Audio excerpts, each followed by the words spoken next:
After all the smashing business they got up to in the Shadow Curse lands, Karlach and team have finally made it to Baldur's Gate. The road from escaping the Hells has been a long one, but this isn't the end of the line. The real fight is here, in the city itself. There are two big bads waiting with little shiny rocks that need pilfering, one of which is the supervillain arch-nemesis of our protagonist, soon-to-be Archduke Gortash. But it isn't just Karlach with troubles. Lae'zel is questioning her faith in Lich Queen Vlaakith, and Kithrak Voss is waiting for her to come join his rebellion. Shadowheart has forsaken her dark goddess Shar and learned her parents are still being held captive in the city. Now they have a new member, Jaheira, the legendary High Harper, who has a quest of her own to complete on the city streets. And so, in this last leg of the journey, we follow Karlach as she navigates helping her companions with their troubles, as well as destroying the Cult of the Absolute. Let's get right into the chaotic and emotional finale of BG3 Druid Angels. Before we get into the story, a little bit of housekeeping, since Act 3 brings a few shakeups to the party. First, as mentioned in the intro, Jaheira is an official member of the party now. That brings our party size up to 4 Moon Druids wild shaping all over town. Now, I already got some comments to this effect in previous videos, but the plan has always been to make the party a fighting myrmidon team in the last act. So, to that effect, some respecs are in order, mostly because Tavern Brawler actually does not have any effect on most of the myrmidon attacks. I didn't realize this at the time when I was doing this initial respec, but actually Tavern Brawler does work for Earth Myrmidon, just in case someone wanted to know that.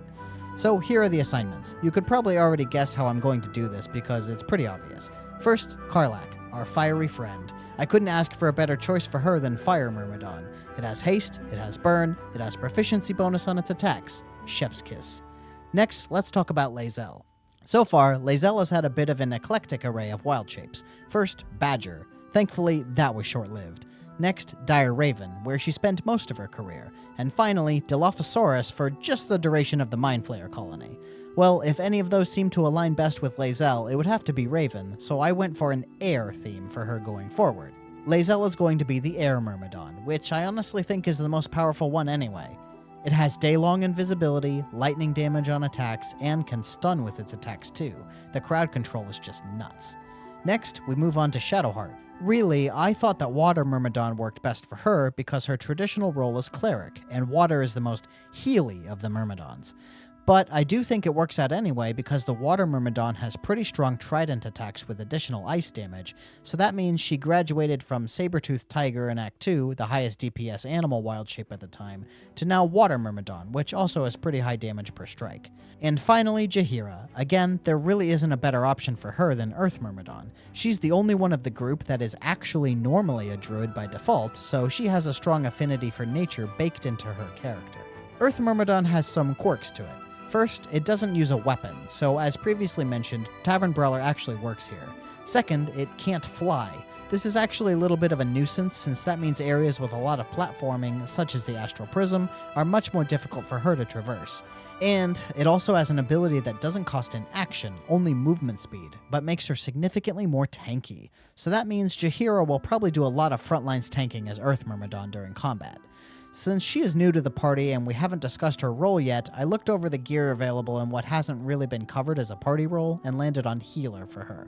She will still have the default super strong druid spells like Moonbeam and Call Lightning, but I mostly loaded her up with healing abilities and the buff on heal equipment. But that will only come into play occasionally anyway, since most of the time they will be fighting in wild shape.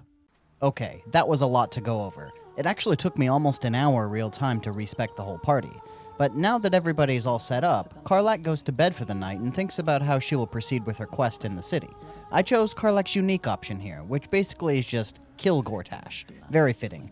As soon as Karlach finally starts to doze off, suddenly waves of mental attacks start coming at her, and the Astral Prism flies around haywire. Then, a portal opens and several angry-looking naked Githyanki come out. This is a lot all at once, guys.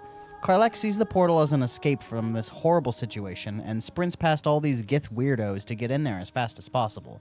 Fortunately, doing so brings everybody else in with her. Lucky break, that. The inside of the Astral Prism is also a mess. Githyanki assailants murdering brain cats left and right, punching holes in giant floating skulls. Just no chill whatsoever. Lae'zel is suspiciously quiet during this whole sequence as well. Anyway, our girls spring into action by finally trying out their new shapes. This is where I noticed Jaheira can't fly. Ugh. But they take out the first couple Gith in the way with no issues and head down toward the heart of the commotion, the giant skull. There, Karlach finds a mind flayer getting his ass rocked by a punk Githyanki lady, and he immediately announces himself as an ally. The bombshell is dropped. This squid monster is actually the dream visitor that has been protecting them the whole journey. He proves it by listing a bunch of Karlach's achievements until now. Ego properly stroked, Karlach decides to hear this guy out and protect him. If he is the dream visitor, and the dream visitor protects them from the Absolute, who knows what might happen if she lets him die. The battle is against 4 Githyanki monks. They usually start out by focusing down the brain cats before working on the party. However, one of them takes a very enticing opportunity to one-hit kill Karlach. She jumps down off her floating rock and uses Fist of Unbroken Air, launching Karlach straight off into the abyss. Roughly 30 seconds into this fight and someone's already dead. There is a little bit of a learning curve getting used to the myrmidon forms compared to animal forms. The Mind Flayer helps out a little bit with a Mind Blast that takes 2 of the enemies out of commission for a turn. After a few turns of combat, Jaheira decides to get Karlach back up, so she drops Wild Shape and uses a Scroll of Revivify. Karlach, unfortunately, doesn't have any actions to take when she comes back, so she has to skip the turn and hope for the best. The battle is mostly under control by this point though, as there are only 2 targets left and the Mind Flayer friend is actually doing work keeping them stunned. I found it pretty funny that one of the monks missed 3 attacks in a row against Jaheira. It's not like she's got a super tanky build, just good luck I guess. In the last turn, the battle ends when the Mind Flayer finally pulls out his big spell and uses Chain Lightning. Took him long enough. Once combat is over, the Mind Flayer tries to keep emotions under control by calmly explaining who he is and what is going on. The angry-looking Githyanki in chains over there, that is Orpheus, the supposedly long-dead Prince of the Comet, and the reason the Mind Flayer can protect them from the Absolute is him and his superpower to disrupt illithid hive minds. The Mind Flayer introduces himself as the Emperor and gives a lengthy backstory. After exhausting all the information he is willing to give, the Emperor has one last gift, an astral-touched tadpole. This allows members of the party to evolve, or allow themselves to become partially illithid, closer to the perfection the Emperor has, but still human. Karlach thinks it over and decides she's willing to give this a try. See, anybody who has used Karlach in their endgame party probably knows, but she always offers to become illithid in the final boss rush. This mostly comes down to Karlach's days are numbered anyway, with her failing mechanical heart, so what is there to lose by becoming a Mind Flayer? If it protects the people she cares about, she's fine taking on this burden. However, Karlach will take the burden on alone, and therefore no other party member will become partial illithid in this run. After leaving the Astral Prism, Karlach quickly picks Lae'zel's brain about Orpheus and how she feels, and Lae'zel is totally on board with the prince. They go back to bed and get ready to enter the city the next day. In the morning, there's one more minor surprise. Shadowheart got a haircut. Personally, I think this suits her better anyway. Now, it's time to enter Act 3 proper and begin questing in the town of Rivington. Immediately upon entering the town, Karlach encounters a hungry little girl with a cat. She gives a sob story about her sick mom disappearing a 10-day ago, and Karlach falls for it hook, line, and sinker. She does some Goodberry stuff, which is weird because I never run that spell on my list, and the girl runs off satisfied. There is a commotion just across the street, so Karlach heads over to see what the hubbub is about. A poor family of refugees is claiming squatters' rights on the mostly empty house of a rich toy maker. This guy wants them gone, but he's also pretty hard to sympathize with when he's threatening them with violence from some obvious hired mercenaries. Karlach uses a rare Druid intimidation check, and thanks to a recent tadpole upgrade, she now has a huge bonus to charisma checks. After scaring off the rich owner, the mercenaries are angry they missed out on a payday, so they try to threaten Karlach, but again, intimidation wins the day. How could anybody not run off in fear when they see this horned menace scowling at them? Sniffing that something is off about how persistent that guy was to get these squatters off his property, Shadowheart does some snooping in the basement, and she finds some incriminating evidence that this innocent toy maker has been doing something nefarious to the teddy bears. She stuffs that in her back pocket while Karlach does some shopping with a merchant down the road. She buys his excellent bow that gives a fat bonus to initiative, and then Shadowheart comes down and rejoins the group. The merchant changes his tune quite a bit when he locks eyes on Shadowheart. It turns out this guy is a member of the Sharan Church in the lower city, and they have been on high alert looking out for Shadowheart. Somehow they all know she forsook Shar, and now she's a fugitive. But he isn't here to start a fight. In fact, He does the party a solid by straight up telling Shadowheart where to find the Sharan Cloister. Thanks, bro. I'm sure you won't regret that decision at all. Not a chance. Shadowheart informs Karlach about the dangerous teddy bears, so they investigate the barn where the toys are being donated. The guard lets them in, and they inspect the toys, only to have them explode on contact.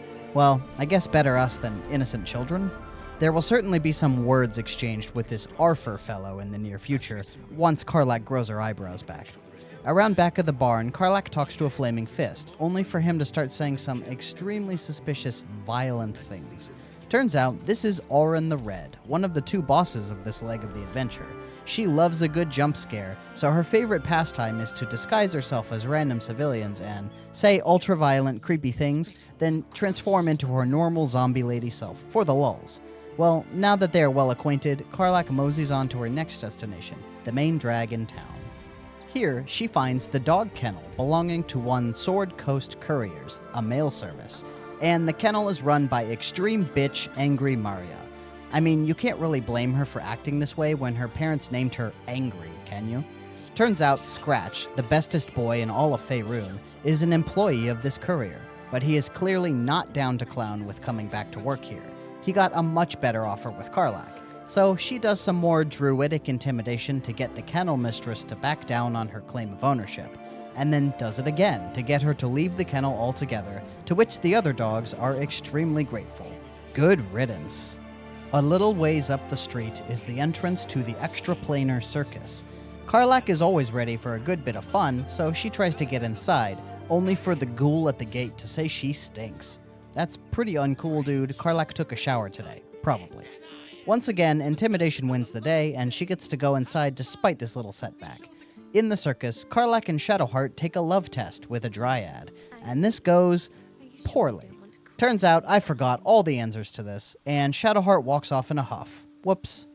I don't think it affected my approval rating at all, though, especially because immediately after the test ends, the dryad pulls another head-snapping transformation, and it turns out it was Auron all along. Shadowheart is content to chalk this whole affair up to Auron trolling and not hold the disaster against Karlach.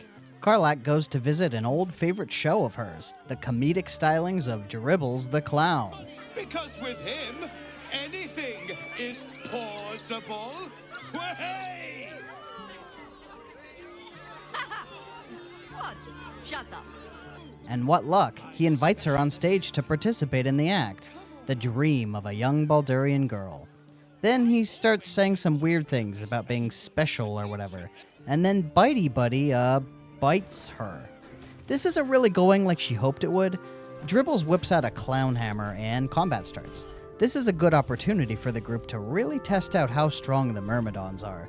There are 3 doppelgangers, including Dribbles himself, and then a few animals. It basically takes just a single turn for a myrmidon to slaughter any given target, which means this battle ends extremely quickly and with no casualties whatsoever. Usually at least one civilian gets killed by Bitey Buddy or something, but not this time. After wiping out the doppelgangers, Karlach speaks to the owner of the circus and is tasked with finding where the real Dribbles went, and this is the last time this quest will be mentioned. One more major thing to do in Rivington, Karlach enters the church. They are in the middle of a murder investigation. Or they were, I guess, since the lead investigator Valeria just declared case closed and flew off to get drunk.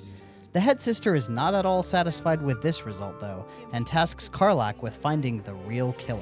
So Karlach does some digging and goes into the cellar. There, she discovers a secret passage, and behind it, more doppelgangers. They went down extremely easily, and then investigating the area, Karlach finds both the real murder weapon, a unique dagger called Stillmaker, and an unusually shaped flowery key. I guess this murder investigation is still pretty open after all. Before passing into Wyrm's Crossing, there is a side path leading down to the beach. On the way down there, the team are completely torn apart by a particularly brutal trap. To think after all these one-sided battles recently, a trap could do this much damage. After recovering from that little incident, they continue on only to find 2 groups of criminals about to go to war with each other. Jaheira has no dialogue in this scene, but since in meta-knowledge I know this is part of her quest, and that ultimately she sides with the guild, I decided to use that to make my choice here. So Karlach pledges to help the guild in this battle, and they begin battle with the enemy, a group following a mysterious new guy on the scene by the name of the Stone Lord. You picked the wrong side, cook. For this one, the girls primarily rely on their magic, just to test how much they can do as casters instead of myrmidons, and boy, they really take care of business, except for one little hiccup where Lae'zel loses concentration on Insect Plague thanks to Magic Missile. It is completely one-sided, and the Stone Lord team is dropped effortlessly. Moving back up to the main road, Karlach approaches the checkpoint leading into Wyrm's Crossing. This is where she has her first fateful encounter with a Steel Watcher, a hulking automaton guard that patrols the streets and eradicates criminal scum, basically RoboCop. When Karlach is examined by the Steel Watcher, it strangely misidentifies her as a defective model. When she denies being a Steel Watcher, it lets her by. Weird, but some gnomes come out and throw a flashbang at the thing anyway, so I guess everything was going to turn out fine either way. Karlach follows the escaping gnomes into a cave where she encounters the remnants of the Iron Hands that she has been rescuing consistently the whole journey. Barkus is hanging around in the room in the back with Wyrm, and he is very nervous that something bad is about to go down. When Karlach approaches Wyrm, the plan is finally revealed. This guy has been building WMDs in this little rinky-dink cellar. He has a rune powder bomb, and he wants Karlach to place it in the Steel Watch Foundry in the lower city to disable all the Steel Watchers at once. But of course, just blowing up a quarter of the city isn't the most precise way of dealing with the problem.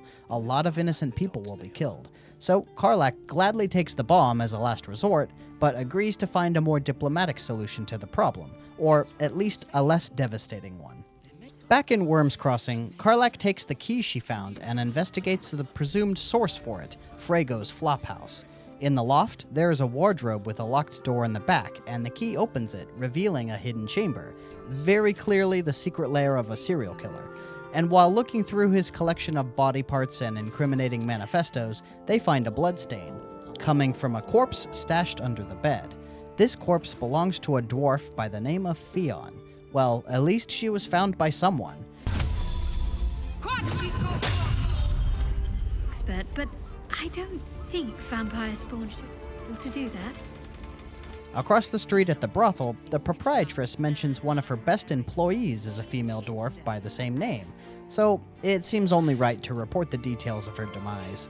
Also in this brothel, Karlach manages to squeeze the location of the guild hideout from some lackeys who are really not hiding their obvious criminal behavior very well. And then she runs into Arthur, the toy maker. Karlach is extremely pissed at this guy. Who seriously blows up little kids? I mean, there are evil plots, but that is really evil.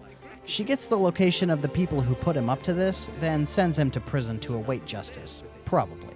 Or maybe he will just get offed by the bad guys. That seems likely too.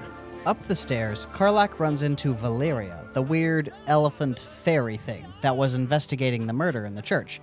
She shows the murder weapon and the list found in the serial killer lair. This shiny little elephant is too lazy to do any actual work, so Karlach is given a pass to the lower city and tasked with continuing the investigation, with an inspector working the case. Finally, there is one last person waiting here in the brothel to talk to Karlach, Raphael. He is upstairs in a room specially reserved for him, and he is talking with another notable character, Kithrak Voss. Voss is after something that will help him save the Githyanki people from the tyranny of Vlaakith, and Raphael is not in the mood to bargain with him, but he is very ready to bargain with Karlach. Too bad Karlach has no interest in dealing with devils of any kind. Raphael explains what it is that he has and what he wants. He will trade the Orphic Hammer, a means to free Orpheus from the Astral Prism, for the Crown of Karsus, which is the artifact controlling the Elderbrain. Karlach just straight up refuses, no discussion. She really dislikes this guy. But since Lae'zel was weirdly stuck in the geometry back across the street, she didn't participate in the exchange. But after getting her back over, Karlach tells Lae'zel what went down. They now know how to free the Prince of the Comet, they just need a way to steal it. They talk to Voss back downstairs and tell him the same. They refused Raphael's bargain, but have every intention to get that hammer one way or another. The next stop in Wyrm's Crossing is a local shop by the name of Dantalon's Dancing Axe, and this one is for Jaheira. She knows it to be a regular meeting place for harpers, so she instructed Karlach to head here early on to make contact with the local harpers in the city and take stock of the situation. Karlach introduces herself to the proprietor, and then they head downstairs to the harper meeting underway. One of the young harpers here, Geraldus, is very nervous and spouting some nonsense about Seluna's tears. Jaheira catches on right away, and she drops a hint to Karlach about what it means. She mentions the name Marcus. In case somehow anybody forgot, Marcus was the winged dingus who attacked Last Light Inn and was essentially a sleeper agent for the Absolute. Karlach smells what Jaheira is stepping in and interprets that to mean, attack these fools, immediately. And doing so gets a surprise round. Lucky break, that. With the surprise round and the overwhelming force of some myrmidons, these fake harpers last all of one round before they get soundly defeated. In the aftermath, Jaheira spills the beans on what just happened. Doppelgangers have infiltrated and probably eliminated all of the local harpers. Jaheira feels responsible because it was her who put them up to investigating the Absolute in her absence. But there is a bit more to the story here, because she also reveals that she has been looking for someone with the Harper's assistance. That someone is none other than legendary ranger Minsc from all the way back in BG1.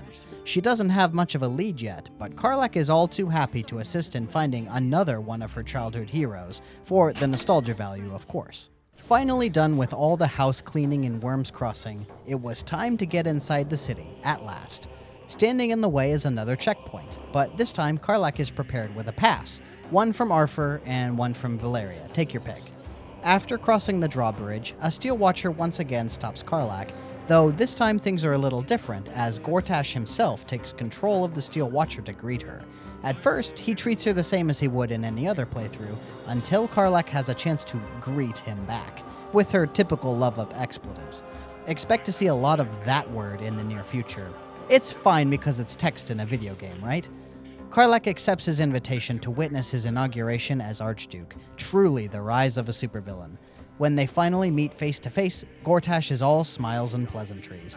Clearly, he doesn't feel the raging heat coming off of Karlach just seeing his handsome young face. For the most part, this spiel he gives here is the same as usual. The brain is growing restless, need all 3 stones, kill Ornn first and rule together, blah blah blah. But there is no way in hell Karlach would ever agree to this charade, not with him of all people. So Karlach comes out with the single best dialogue option in all of BG3. He takes this response in stride, gives the typical warning of a traitor in camp, explains the evil plan, and Karlach gets a few more licks in. Then the inauguration begins.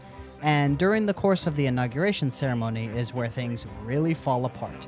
Because while I was committing to using all of Karlach's unique options where possible, who would have guessed one of them leads to the hardest encounter in the entire game? Choosing this option during the ceremony seems pretty innocuous, but don't be fooled. This initiates combat with the whole room, including like a dozen Steel Watchers.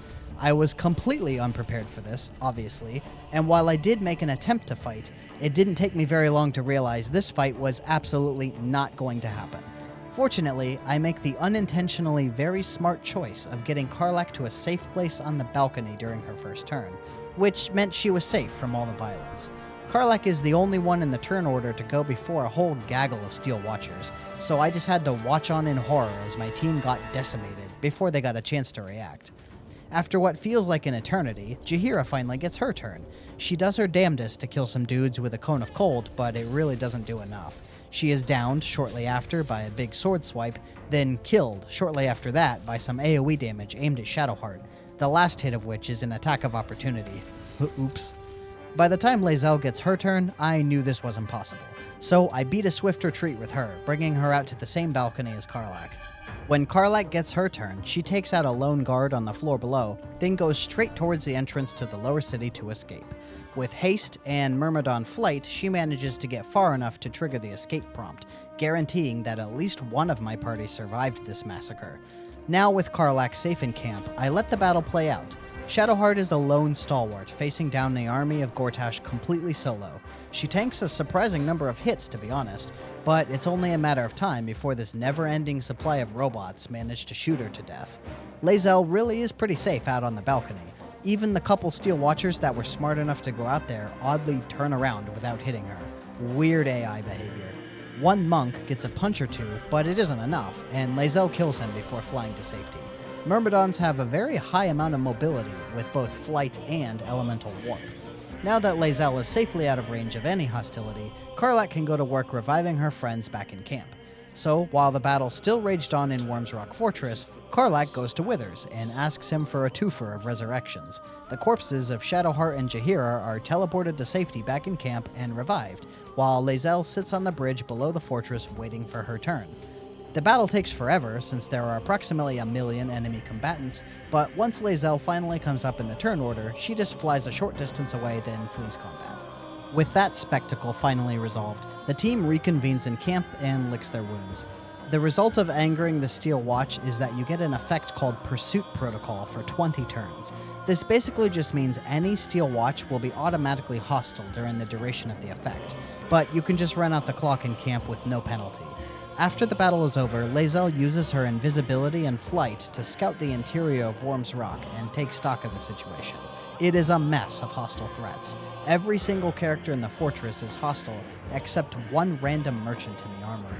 However, flying back to Wyrm's Crossing gives some hope, as the guards in Steel Watch on that side are still yellow. This means the city itself should also be safe to travel to. And so Karlach and the team decide now is not the time to take on Gortash, and that the Steel Watch need to be dealt with first before trying this again. What a start to Act 3.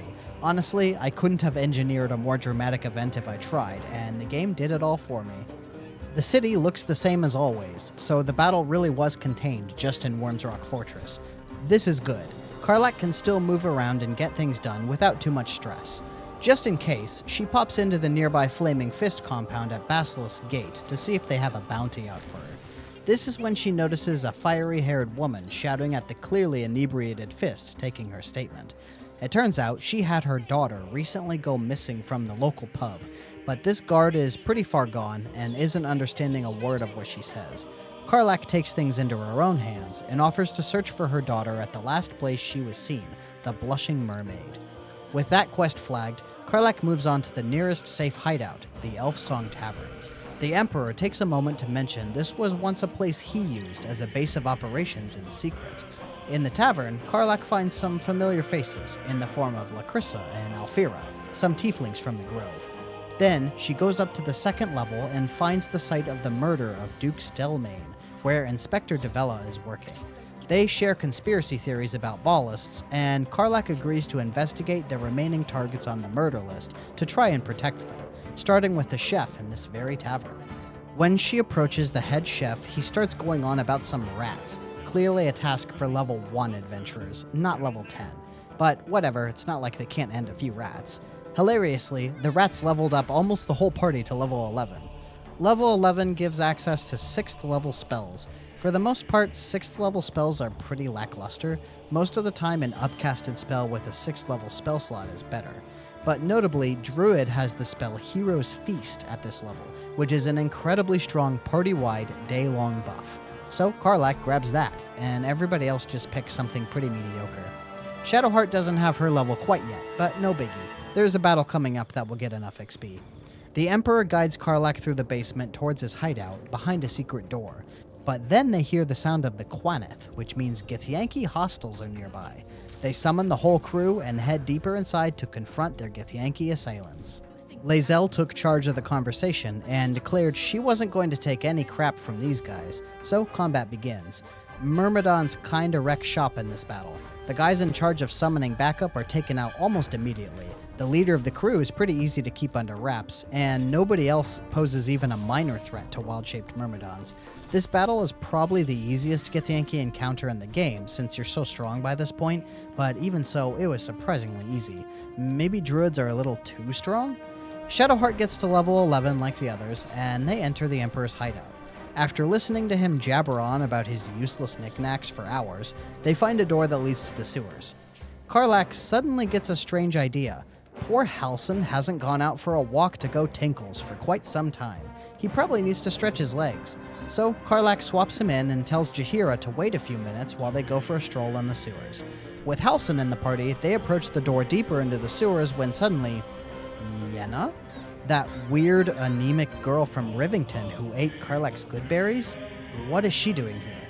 Well, turns out this is Orin, yet again, and she reveals the person who is really a shapeshifter traitor in the camp is Yenna. Oh no, the betrayal. Orin had her kidnapped and started posing as her, at some point. And if they ever want to see this stranger that they only spoke to once unharmed, they need to kill Gortash. Oren, you didn't need to kidnap some strange girl to convince Karlach to kill her arch-nemesis. Complete waste of effort. And there is no way that this sequence of events resulting in Yenna being the kidnapped victim was orchestrated at all. Not a chance. Anyway, with Halsin having his duty fulfilled, he's dumped back in camp and Jaheira joins back up. Now is a good time for a long rest to get all those spell slots and wild shape charges back. So Karlach ends the day, only for yet another interloper to show up in their newly purchased hotel suite, Vlaakith, the Lich Queen of the Githyanki. This is the last chance for Lae'zel to declare her loyalty to Vlaakith, and Lae'zel makes everybody proud by telling her goddess to go to hell. Vlaakith throws a hissy fit and disappears, and Lae'zel has some feelings about everything, but ultimately she made the right decision, and literally everybody approved of it. While checking around the hotel suite, Karlach notices a familiar face lurking about, Yrgir, the Orthon from the Gauntlet of Shar. He has come to share some interesting information about his old enemy Raphael, that there is a Diabolist in the lower city capable of sneaking the crew into the House of Hope. Sounds like the crew has a new friend and a lead on how to get the Orphic Hammer without signing a damning contract with a smug devil. Down the street from the Elfsong Tavern is a bougie wine festival. Ordinarily, Karlach would have nothing to do with this sort of thing, but in this case, another of the targets on the murder list is running the event. When Karlach approaches, the lady of the house invites her to join them, to which the guy in charge of the event is obviously uncomfortable. Karlach gives a good long sniff and realizes the wine is poisoned, and I chose the dialogue option, which I assumed was sarcastic and would give me a chance to stop him. But nah, Karlach just swigs the wine along with the others and gets paralyzed like a dingus, which leads to Cora getting stabbed and killed. Not doing a very good job protecting the murder targets already. The culprit, a wannabe assassin by the name of Dolor, also came prepared with a scroll of Dimension Door and some doppelganger backup. So the scene turns into a quick battle against some doppelgangers, but they aren't really much trouble to deal with. After apologizing to the husband for her complete dereliction of duty, Karlach sulks away in shame. Following the path down, Karlach finds a flyer advertising something called the Anti-Hag support group. This might come in handy later. The next destination in the city is the Guild, which has its hideout very near here. The guard is all too happy to let Karlach in thanks to her actions on the beach against the Stone Lord army. So Karlach gets a free pass to the criminal underbelly. And who does she run into inside but Maul, the missing tiefling child from the battle at Last Light Inn in Act 2. I guess she managed to position herself as a member of the guild working a crime ring of her own. Good to see she's making a successful career. This is really the end of her story, though, weirdly. It feels like there should be more to this. Later in the House of Hope, you can find a little bit of evidence she made a deal with Raphael, but it doesn't go anywhere, so oh well. The goal of entering the guild is to speak to their leader, Nine Fingers Keene. Nine Fingers here is an old friend of Jaheira and was waiting to speak to her. During the conversation, she reveals that the Stone Lord, the same guy who has been building his own criminal empire to challenge the guild, is none other than the very same Minsc that Jaheira has been searching for. Jaheira finds this a little hard to believe, knowing what kind of man Minsc is, and offers to settle the matter herself, but Nine Fingers has no intention to let it go, and refuses to involve Jaheira in the operation to take down the Stone Lord. With Nine Fingers a bit of a dead end, Jaheira suggests asking around the guild for a lead, and they find one with her first in command, Uktar the Bursar. It seems obvious he has some disagreements with Nine Fingers. Karlach and Jaheira exploit this fact to get him to give a little bit of information. He happily offers a deal. Trade keys to vaults in the counting house to him, and maybe they might see something interesting in the counting house in the process, maybe? So the destination is set. The next place to search for Minsc is the counting house, a massive, high-security bank for the elite of Baldur's Gate. Outside the guild is the Anti-Hag support group base, according to the flyer. But the place is locked up and empty. Karlach investigates and finds evidence that they relocated after being evicted. They note the next location and move on. Slightly down the road is a fireworks shop, the one that Arthur mentioned being his supplier for the exploding teddy bears. Karlach goes in to investigate and see what's up, only to find the proprietor is tadpoled and immediately invokes the name of Gortash. Well, Karlach is all too happy to disrupt some plot of her old buddy Gortash, so after a little snooping, she finds the top floor is where the action is. But getting there seems difficult from here, so they take a more vertical approach. Using the roof opposite the shop, Karlach and friends fly across to the roof, and from here they can see the top floor is loaded with explosives. A good place to unleash a nasty flame-based attack to deal maximum damage. To start combat, Jaheira sends in her pet fire myrmidon to blow the place sky high. It goes hilariously well, as several Bay Knight guards are wiped out and a few others badly injured, while most of the explosives on the floor are destroyed. Taking advantage of the confusion, the rest of the team fly down and start fighting in earnest. This is a larger scale battle than most, with lots of combatants across different floors. Unfortunately for them, the team is more than prepared. Lae'zel stuns dangerous foes, while Karlach and Shadowheart just kill weaker ones. Pets act as a distraction, and Jaheira gives some buffs. One unfortunate soul gets launched out of the third-story window by a force tunnel from Karlach. After a few turns, all the guys in the shop are dead, and all their explosives turn to ash. Another job well done. The team sneaks away to avoid attracting attention of the local guards. The road loops around to the central square of the lower city, with several vendors and shops. One such vendor is actually an old pal of Karlach's, Fitz the Firecracker. They catch up a little bit. Nice to see an old friend amongst all this chaos. Outside Sorcerous Sundries, a massive magic shop that occupies most of the square, is a familiar face from Act 1, Eridan. This guy always had a nasty attitude. Now he is causing a commotion because he wants to go in and extort the wizard owner of the shop for money. See, this shop is run by a guy who put out a bounty to retrieve a treasure known as the Night Song. If that sounds familiar, it's because that is the same night song that turned out to be Dame Aelin the Aasimar, resting peacefully in camp. Karlach is straight up with this guy. Yes, I know the night song, and she is not a relic, but an Aasimar. He threatens Karlach that he will come looking for her to get his reward. Yeah, good luck with that, bro. I'm not exactly afraid of a level 3 fighter wielding a big stick for a weapon. Inside the shop is another familiar face, Roland, the magician's apprentice. He is planning a new illusion called Freebird or something, but can't get the rights. His boss is Loroakan, the owner of this shop and the same wizard looking for the night song. Karlach goes to meet this guy and size him up, and it turns out he is the most pompous, self-serving asshole in all of Faerun. Well, I guess no regrets in grabbing Aelin and putting this guy in his place. Karlach tells him she will be back with Aelin and it won't be pretty, but he doesn't seem very intimidated. Though, he seems all too happy to let the party ransack the place in the meantime. This is where Karlach picks up a very nice piece of loot, Marco Heshkir, the strongest staff in the game. It gives so many bonuses it would take too long to list them all, so just be assured it is very, very good.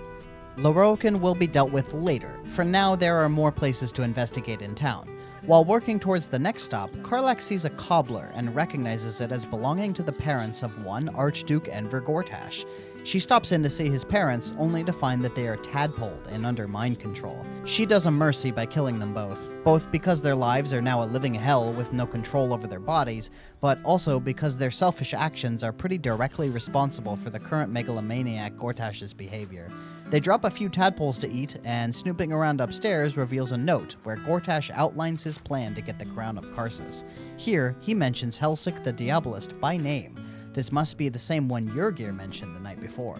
Karlach finally reaches the new base of operations of the Anti-Hag support group. She busts her way inside to talk to them. They are very defensive at first, but Karlach assures them that she is an expert at killing hags, and things simmer down a bit. It turns out Mayrina, the very same pregnant lady from the incident with Auntie Ethel, is also here and leading this group of hag survivors. She has been doing research on how to permanently defeat a hag, but now she is hexed. Upstairs, Karlach finds Mayrina in the form of a sheep. Mayrina barely manages to spit out the word doll, which was enough of a clue. A creepy, giggling doll is clearly the source of this hex, so Karlach starts smacking it with a stick. After a few smacks, the doll is destroyed and Mayrina cured of her hex. Then, the Dragonborn, who is hanging around with the survivors downstairs, shows up and reveals he is the source of the hex. It turns out he is a redcap and an agent of Auntie. Wait, Auntie? Nah, couldn't be. So this fight is just against one redcap, so not exactly a threat, but I do make a pretty sizable mistake in this fight. Did you catch it? Maybe you can see where this is going? Well, after a few characters take their turns, the redcap is pretty soundly defeated. As Mayrina walks downstairs... Mayrina? You okay? Wake up, girl. Well, isn't that a shame? None of the people downstairs seem to blame us for the accident with Mayrina. I guess they assume the redcap got her. I mean, this is a good lesson to everybody. Keep a lid on your concentration spells after combat ends. Innocent pregnant women might get hurt. Karlach learns that all of her research is kept in a safe in the house. She opens the safe and finds a recipe for something called Hag's Bane, and the ingredients needed to make it. So she creates one and decides it's time to go after Auntie one more time and put an end to this. Well, it would be, but the counting house is like right there, so they go there first. Jaheira talks her way inside, and they go downstairs to the vaults. Karlach opens the door with a bottle of water and a lightning arrow, which is an easy trick to get around this puzzle. In the vault room, the guards are celebrating victory while standing around a treasure chest. They seem very confident that they solved their little problem. Until they didn't, because Minsc bursts his way out of the chest, actually a mimic, with ease. Jaheira wants to confront him, but Karlach senses something is a little off here and holds her back. That's when another Jaheira appears out of nowhere and starts giving orders to Minsc, which Minsc happily obeys. After they escape the vault, they leave behind a bunch of ballist assassins, so time to clean these guys up. This is usually an extremely annoying battle, because these assassins continually use an attack and then go invisible. And worse, they start battle with Sanctuary, which makes it hard to take them down before they get a chance to do that. But there are a few ways to deal with this issue. One, Volo's Ersatz Eye, which Karlach currently has. Doesn't always work, but it helps a lot. Next, Black Hole, which again, Karlach has, and can use as a bonus action. Black Hole applies the effect slow, which makes it so they can only take one action per turn. That prevents attack plus invisible shenanigans. Finally, if you need to drag someone out of invisible, an AoE or area control spell will do the trick. Even something like Spike Growth will pull them out of invisible, and since it has a pretty big area, it makes it easy. Using these tricks, the assassins were kept under control and taken out pretty quickly, preventing any casualties. After the battle, Jaheira is pissed. Now she knows the reason Minsc is pulling all this crap. He's being manipulated by a doppelganger wearing her face. Investigating the area reveals they clearly escaped to somewhere in the sewers, which Jaheira has an idea of where. The end of this quest is fast approaching. The next stop is the Blushing Mermaid, where the lady claimed her daughter went missing. Karlach starts to investigate and talks to the captain. Captain Grizzly starts out normal enough, saying that Laura, the mother, is crazy and threatened her men with a knife. She claims there is no daughter, and this is all just the ravings of a madwoman. But then things escalate when Captain Grizzly asks Karlach to murder Laura. Isn't that taking things a little bit far? When Karlach refuses, the good captain reveals her true nature. It is actually Auntie Ethel in disguise. Karlach asks how she can possibly be back when they made sure to kill her in her lair, and Auntie Ethel just laughs it off. Not so strange for a hag to come back from the dead. Auntie reveals she really did kidnap Laura's daughter, Vanra, and is currently incubating her inside her belly to turn her into a new hag. She leaves the party to deal with some redcap minions and retreats somewhere. Well, redcaps aren't much of a threat, so the party quickly dispatches them and starts looking around. In the cellar, there is a hidden door. On the other side is a locked door, and the key was being held by one of the redcaps upstairs. This area is a very obvious hag lair, much like the one they found before, and once again, complete with mask-wearing thralls. Karlach sneaks past these guys so she can avoid hurting them and opens the next room. Here, Auntie Ethel comes out of hiding and attacks. Now it's a real battle. Early on, Jaheira goes straight for the jugular with the Hag's Bane. She tosses it at Auntie, and it causes her to vomit up Vanra. With the child safe, now they can bash down Auntie with no holding back. But there is another thing protecting the hag here. Some mushrooms scattered about the area, which will automatically revive Auntie from the dead if they are left to their devices. The girls split up the work here. Karlach focuses on mushrooms, especially since she has haste, which means she gets 6 attacks per turn. Lae'zel helps kill a mushroom as well, though she fails to take it down in one turn. Pretty much everyone else is focused on Auntie, with the clones and the minions being ignored. Jaheira takes quite the beating from the clones using Ray of Sickness, but she never goes down, though the blast radius from one explosive mushroom nearly takes her out. After all the mushrooms were handled, everybody gangs up on Auntie to try and finish her off. Before the end, in order to assure at least one party member is capable of speech, Lae'zel drops Wild Shape. None of the minions die in the battle, and Captain Grizzly is particularly grateful that she survived this nightmare. With Auntie Ethel taken down, this time for good, Karlach heads back to Laura's house and finds Vanra there safe and sound, finally putting an end to the story of the hag. Also, rest in peace, Mayrina. Karlach starts heading towards the Diabolist shop, but makes a quick stop when she notices an old friend. Damon has opened a shop here in the city as well, in his own forge. Things are going well for him. He drops another hint that he might have feelings for Karlach, but I guess he doesn't want to waste time on someone who's going to die soon. Oh well, at least Shadowheart doesn't have that kind of hang-up. When Karlach finds Helsik the Diabolist, she haggles to make a deal on getting everybody into the Hells. It costs her some money just to get to the point where the offer is made, but with the price that high, Karlach suggests something else. Retrieve a relic from the House of Hope and deliver it to Helsik in exchange for free passage. Helsik is convinced and requests some gauntlets. So they open up the portal upstairs using the package Helsik provides, and with that out of the way, decide to leave it for a little bit later, maybe level 12. That would probably be a good time to deal with this. That night, Karlach approaches Dame Aelin about the situation with Lorroakan the Wizard. Aelin is all too eager to go and smash his ugly, smug face. Isabella's concerned, but Karlach assures her she will be fine. The party rests up to prepare for the battle, and in the morning head straight for the tower. Lorroakan is excited to see his prize fly in of her own accord, and attempts to get her to come along peacefully. Roland sees Aelin, and at that moment realizes what kind of guy he's working for. But Aelin knows this guy's type and has no patience for those who lust for power. Karlach pledges to support Aelin in this battle, so Lorroakan decides it's time to take a more forceful approach. Roland chooses wisely and decides to join Karlach's side, and so the battle begins. Lorroakan is flanked by myrmidons of every flavor, a perfect match for my party. Karlach opens up with a black hole to get everybody brought together and debuffed, but Lorroakan has a very nasty counterattack, one that he can use multiple times per turn even. So when Karlach uses black hole, he counters, but then the cast of that triggers reactions from everybody to use psionic backlash, and he counters that too. The result, Karlach is at death's door right off the bat, but she takes the risk and drops an ice storm on his head. Fortunately, this knocks him prone, and prone targets can't use reactions anymore, so the danger is past. Now, the rest of the party are free to use their full power. Jaheira uses Moon Mote as a powerful party-wide buff. Meanwhile, Lae'zel and Shadowheart do myrmidon things to defeat Lorroakan's minions. The first to die is the Water Myrmidon, weakened by Shadowheart and finished off by Lae'zel. The Fire Myrmidon loses its turn to stun, and the Air Myrmidon loses its turn to an attack of opportunity, ensnaring it. Lorroakan gets a chance to act next, and he decides to drop a fireball right in the middle of the team, but it actually doesn't do that much. Even pitiful Roland survives it with little issue. Aelin uses her turn to wipe out Crank the Construct. Then finally, the Earth Myrmidon blows up an Ice Mephit, which just hurts itself. And now the turn order starts again. Karlach finally wild shapes, uses haste, and flies down into the battle proper. She starts going ham on the Earth Myrmidon, finishing it off. With one attack left, she does a little damage to the Air Myrmidon and ends turn. Jaheira goes into wild shape now, which means the full team is finally transformed, and she just wipes Lorroakan out with her powerful Tavern Brawler and powered punches. All that is left is the Air Myrmidon, and he is facing down about 10 enemies alone. The battle is over, and Dame Aelin shows no mercy to her would-be captor.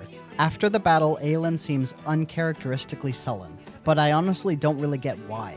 This is not even close to the first villain she's killed. She showed just as much brutality in finishing off Ketheric, more even. So why does she feel any amount of sorrow for this prick? Roland, on the other hand, is kind of ecstatic. He decides to take control of Ramesses Tower, which will finally let him do the Aztec tomb illusion anytime he wants. With the sound of the final countdown playing in the background, Karlach leaves Roland to his devices and departs the tower, once again victorious. Now it is finally time to figure out what is going on with Minsc. Karlach uses an entrance to the sewers near the Blushing Mermaid. When she goes down, she sees a bunch of greasy mephits and elementals, and a crazy wizard approaches her. Karlach talks him down without a fight, which is probably good because she could light the whole city on fire by fighting these greasy dudes. A little further in the sewers, there are some ballist assassins waiting. After taking them out and solving an extremely easy puzzle, the team enter a sewer pipe and see Minsc in conversation with Roa from the Zents. She's being paid off for something. We don't know the deal with her yet, but it's clear she's on the side of the Absolute, and this time she won't get away. When the conversation is over, battle begins against Minsc, Roa, and a bunch of ballists and doppelgangers. Roa immediately tries to flee. Using a combination of oppressive magic might and myrmidon strikes, both Roa and the fake Jaheira are taken out in one turn. Some of the assassins survive and start targeting the team, but they don't manage to do any real damage. For the moment, Minsc is mostly ignored. There needs to be some care taken in how he is handled. The remaining assassins are taken out one by one, and both Karlach and Jaheira switch to non-lethal damage and start smacking Minsc with sticks. In the end, Jaheira lands the final blow with her spear, which brings Minsc down, but not dead. Karlach senses his rage and implores the Emperor to bring him under their protection, The Emperor is being weirdly stubborn about this one. Not sure what he has against Minsc, but he really doesn't want him in the party. But Jaheira makes some very painful sounding threats of bodily harm to the Emperor, and Karlach implies they might be serious. In the end, the Emperor relents, and the sound of Jaheira's voice gives just enough of a window for Minsc to be brought under control. He immediately changes to his typical cheerful self and goes out in search of his missing companion. Karlach and Jaheira follow behind while Minsc destroys walls and then shows us what he was looking for, Boo, the miniature giant space hamster. Minsc pledges to join Karlach's team, along with Boo, and fight the Absolute that has caused such havoc in his simple brain. Back at camp, after a lengthy getting-to-know-you conversation with Minsc, Karlach uses her tadpole to figure out what the plot was with Roa and the doppelgangers. It turns out they were planning to attack the guild and kill Nine Fingers. Well, I guess there is one last step in the story for Jaheira, the guild. During the last battle, everybody hit level 12, so they all grab their last feat. It brings everybody in line with having Alert, a +2 to Wisdom, and either Savage Attacker or Tavern Brawler. They also grab a new spell, but nothing really important. After leveling up, they all set out to do one last task, defend the guild from the Zhentarim assault. They arrive just in time. The Zhents begin battle as soon as Karlach shows up, and with everybody having Alert now, it lets the whole party go first. This lets them do tons of damage right off the bat, killing a few and weakening several more. Nine Fingers also has a ridiculously high initiative, so she goes pretty early as well, and she does a ton of damage with her throwing daggers. Honestly, I have a theory that Nine Fingers could win this battle solo if she had to, but might as well get in her good graces by helping out. The Zhents go down pretty easily, and afterwards, Karlach goes to Nine Fingers. She's grateful and pledges her support in the coming battle. While I have no intention of having Minsc actually in the party at any point, his recruitment is the last major task to do for Jaheira's story. But there are still so many tasks left to take care of. Some, the groundwork is laid. The portal to the Hells is open. The murder suspect is at his last victim. We know the location of the Sharan Cloister and the Steel Watch Foundry. Next time, Karlach will bring this journey to an end. She will help Shadowheart save her parents, help Lae'zel free Orpheus, the Prince of the Comet, and she will get her own long-awaited revenge against her abuser, Gortash. And to end it all, she will get the Netherstones and use them to defeat the Netherbrain, bringing an end to the Absolute. All this and more on the next video, the thrilling finale to the journey of Karlach and her Druid Angels. Don't forget to hit that subscribe button so you can see when the last part goes live. Catch you next time.